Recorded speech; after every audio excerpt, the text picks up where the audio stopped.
HIPERWIND, from my perspective, is kind of a unique European project. First, from the thing that it's targeting lower technology readiness level than other programs. And I think for a good reason, because it's really trying to bring probabilistic design into like a production-ready environment, which is looking far away in the future, because it's really a promising way of designing the wind farms and could be a game changer in the future. And so that project really brings together industrials, also academia, all contributing together to try to deliver the maximum value from the wind.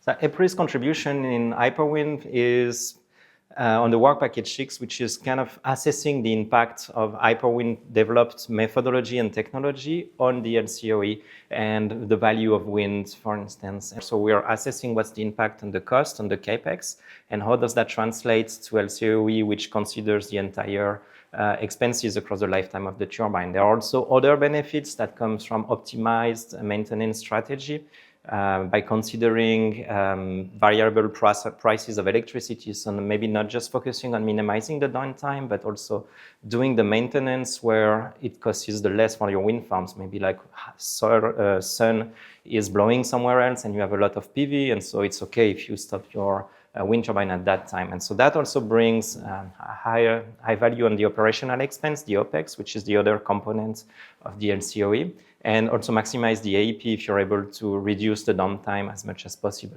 And so all those factors are included in the LCOE calculation to in the end deliver a significant reduction of LCOE. So the target of HIPERWIND was up to 9%.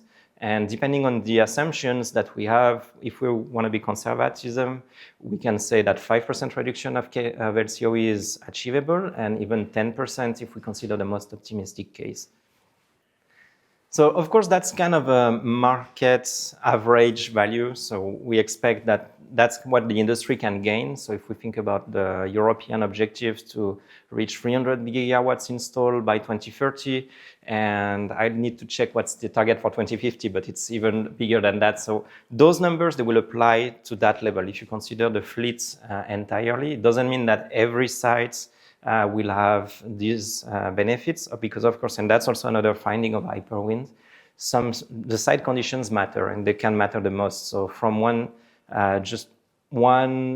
finding from work package 5 is that if the turbulence intensity change, you can expect 1 bearing failure to 4 bearing failure for the wind farm. So it's like a factor of 4, just depending on what exactly is what are the site conditions. So for sure there will be case by case, but HIPERWIND ambition in modeling this and providing methods that provides generic framework to assess the lifetime of the components that you can then plug in site-specific conditions to assess the risk for a specific wind farm.